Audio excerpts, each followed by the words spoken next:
Welcome back to the Deep Dive.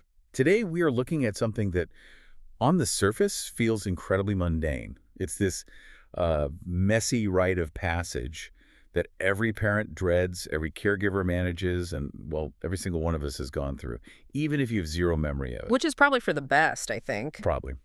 We are talking about toilet training, but, and I want to be very clear about this up front, we are not talking about sticker charts or potty songs. Right. Or, which brand of training pants is the most absorbent. We aren't doing the how-to guide today. No, none of that. This isn't a parenting advice column. We're digging into the source material, specifically the 3 pillars of developmental toilet readiness. And our mission today is to kind of flip the script, because culturally, we see toilet training as a behavior, like teaching a kid to say please. Or tying their shoes. Exactly. You practice, you learn, you do. But the research suggests that is a fundamental misunderstanding of what is actually happening. It really is. When you dig into the physiology, you realize that toilet training isn't a behavior in the traditional sense. It's a massive biological event. A biological event? Yeah, it's closer to learning to walk than it is to learning manners. I mean, you wouldn't yell at a 6-month-old for not walking, right? Yeah. Because their legs physically can't do it yet. The same logic applies here. Because it requires a physical maturity. Because it requires a symphony. That's really the best word for it. You have the brain, the central nervous system, the muscular system, and the endocrine system, the hormones, all having to synchronize perfectly. The whole reason we're doing this deep dive is to debunk that idea that accidents are just stubbornness. When you look under the hood, you realize there's some serious machinery that has to be built before the car can even drive. I love that. So whether you're a parent right in the middle of it, a caregiver, or just someone fascinated by human development, this changes the perspective from training a child to supporting a physiological milestone. Exactly. It shifts the burden from teaching to waiting for readiness. And the source material breaks this readiness down into 3 pillars. There's the neurological, so the brain, Right. the physiological, the body's hardware, and the psychological, the mind. That's the roadmap. And the catch is, you can't have 2 out of 3. It's an all-or-nothing system. If one pillar is weak, the whole structure just, well, it collapses. So let's start with what sounds like the most complex one, the neurological pillar, the brain. I think most of us assume the bladder fills up, you feel it, you decide to empty it. Simple input-output. But the source makes it sound like there's some serious wiring that has to be installed first. Oh, it is incredibly complex. And to understand why it's hard for a toddler, you have to understand how it works before they're trained. In an infant, urination is what we call an involuntary reflex. It's a closed loop. A closed loop, meaning the brain isn't really involved. Barely. Think of the spinal cord as like a localized manager. The bladder fills, the bladder wall stretches. That stretch sends a signal to the spinal cord, and the spinal cord immediately bounces a signal back saying, contract. And when you say contract, what muscle are we talking about? That's the detrusor muscle. It's the muscle that lines the bladder wall. So the detrusor squeezes, the sphincter relaxes, and the baby wets the diaper. So it's automatic, like pulling your hand away from a hot stove. Precisely. It bypasses the conscious mind entirely. The brain doesn't get a veto. It doesn't even really get a notification until it's too late. Okay, so for training to work, for a toddler to say, hey, I need to pause this process, the brain has to interrupt that loop. It has to intercept the package. I like that image. So the bladder mails a package to the spinal cord saying, open now, and the brain has to tackle the mailman before he delivers it. That is a great analogy. But think about what that requires, biologically. First, you need sensory processing. The nerves in the bladder wall have to be mature enough to send a signal that's loud enough for the brain to even notice. It's the difference between a whisper and a shout. Right. But here is the real technical bottleneck that the source highlights, and this was fascinating to me. It's about myelination. Oh, right. Myelin is the insulation around the nerves. Yes. Think of nerves like copper wires. If they're bare, the electricity, the signal, it leaks out or moves slowly. Myelin is the fatty coating that insulates the wire and speeds up the transmission. So the internet connection is slow. Extremely slow. And in toddlers, the neural pathways from the bladder up to the brainstem aren't fully myelinated yet. Wow. So sometimes, by the time the message "I'm full" actually travels up the spinal cord and reaches the brain, that reflex loop we talked about has already fired. So the kid is wet before they even knew they needed to go. Exactly. It's not that they ignored it. The message literally arrived after the event. That's incredible. So they didn't get the memo in time. Right. But let's say the myelin is developed and the signal gets there. Now we encounter the boss of the operation, a specific part of the brain called the pons, P-O-N-S. The pons. This is in the brainstem. Yes. And specifically, there's a region called the pediatrician center within the pons. This is the command center for the bladder. For a child to stay dry, the pons has to be mature enough to send what's called an inhibitory signal. An inhibitory signal, so effectively a stop sign. Correct. The brain has to actively tell the bladder, I know you're full, I know the detrusor muscle wants to squeeze, but I am overriding you, do not contract. That sounds exhausting, actually. I mean, we do it without thinking, but that is active neural suppression. It's heavy lifting, and this is the kicker on the timeline. The source material points out that this connection between the bladder, the pons, and the conscious mind, it generally doesn't even begin to connect effectively until 18 to 24 months. So before 18 months, physically, the wires just aren't plugged in. In most cases, yeah. You can't teach a reflex to stop if the inhibitory pathway hasn't been built yet. It's like trying to install complex software on a computer that doesn't have an operating system. That really takes the pressure off parents who try to start at, say, 12 months. You're just fighting biology. You might catch a timing pattern, put them on the pot every 20 minutes and catch the urine, but you aren't teaching them conscious control. You're just playing defense against a reflex. That is a crucial distinction. Yeah. Okay, so let's say the pons is online. The brain can scream, stop. That brings us to the second pillar, the physiological one, the hardware. Right, because you can have the software, the brain signals, but you need the machinery to execute the command. And this brings us to the muscles. And we're talking about sphincters here. We are, and we need to get a little anatomical to understand why this is so hard. There isn't just one valve, there are two. The backup system? Sort of. You have the internal sphincter, which is smooth muscle. Smooth muscle meaning it's involuntary. Right, like your heart or your stomach lining. You cannot mentally command your internal sphincter to open or close. It just reacts to pressure. Okay.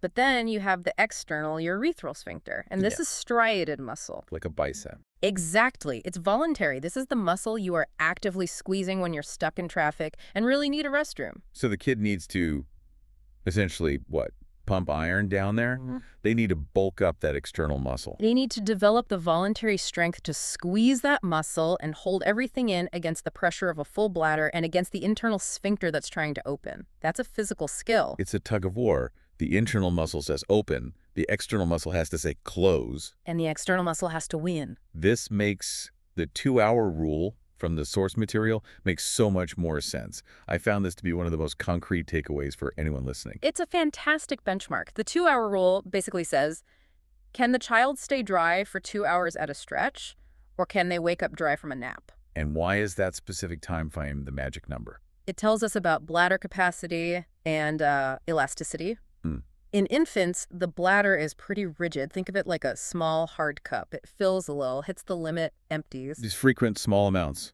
Right. But as they grow, the bladder becomes more like a balloon. It gains elasticity.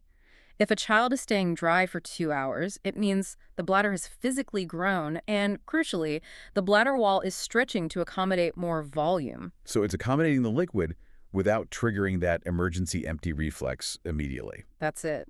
If you're changing a wet diaper every 45 minutes, the hardware probably isn't ready. The tank is just too small. Now, speaking of the tank filling up, this leads me to what I think was the biggest aha moment in the source material for me. This is for all the parents tearing their hair out because their kid is fully potty trained during the day. Perfect, Angel. Runs to the bathroom, no problem. But at night, total disaster. Bedwetting every single night. And this is such a common source of shame and frustration. And usually parents think, oh, they're just sleeping too deeply or they're too lazy to get up. Right, they just need to try harder. Right. But the source says, stop. It's not behavioral. It's not even muscular, really. It's chemical. It is entirely chemical. It comes down to a specific hormone called antidiuretic hormone, or ADH. Okay, let's break down ADH. What's its job? So normally, your kidneys filter your blood and produce urine at a pretty constant rate. But if that rate stayed the same 20/47, none of us would ever sleep. We'd all be up 3 times a night. Which, to be fair, happens to some of us anyway as we get older. True. But biologically, what should happen is that at night, your brain releases a surge of ADH. This hormone tells your kidneys to slow down production and, importantly, to concentrate the urine. So you make less liquid, but it's more potent. Exactly. Less volume, higher concentration. This allows the bladder to hold the entire night's production without overfilling. It effectively puts the kidneys into sleep mode. Great way to put it. But here's the critical fact from the source. This is a circadian rhythm, and many, many children simply do not produce that nighttime surge of ADH yet. Their body doesn't know it's night.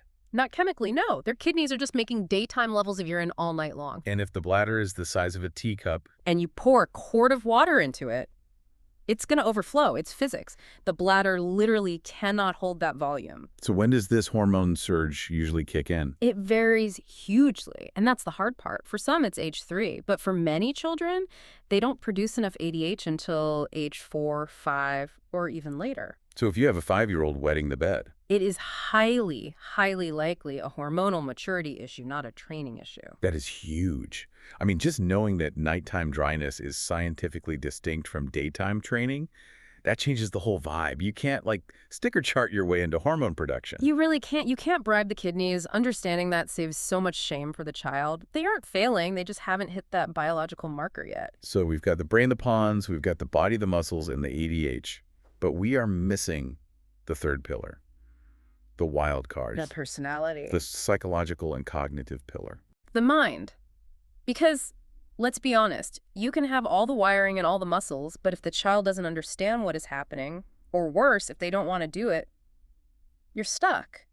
The source outlines this progression of awareness, and they use a specific term for it, interoception. Yes, interoception. We all know the 5 external senses, sight, sound, and so on. Yeah. Interoception is the sense of the internal state of your body. It's feeling your hunger, your heartbeat, and yes, the pressure in your bladder. And this isn't something you're born perfectly fluent in? Not at all. It has to be learned. And the source breaks this awareness into 3 stages. Right. Stage 1 is retrospective, I have gone. Yes. This is when the child hides in a corner or looks confused after the fact. Maybe they cry because the diaper feels wet. They realize something happened, but only after it's over. And stage 2, I am going. Real-time awareness, this is the classic freeze. They stop playing, they stare at you, they might grab their diaper. They're connecting the sensation of the bladder contracting to the feeling of wetness in that exact moment. And finally, the holy grail. I need to go. Anticipation. And this requires the brain to recognize that stretch signal we talked about earlier before the reflex triggers. That's high-level cognitive maturity. Now, once they have that awareness, we usually start the training part, the praise, the rewards, the good job, dance. And the source actually gets into the science of why that works. It's not just to make them feel good, right? No, it's operant conditioning. Yeah. This is basic behavioral science.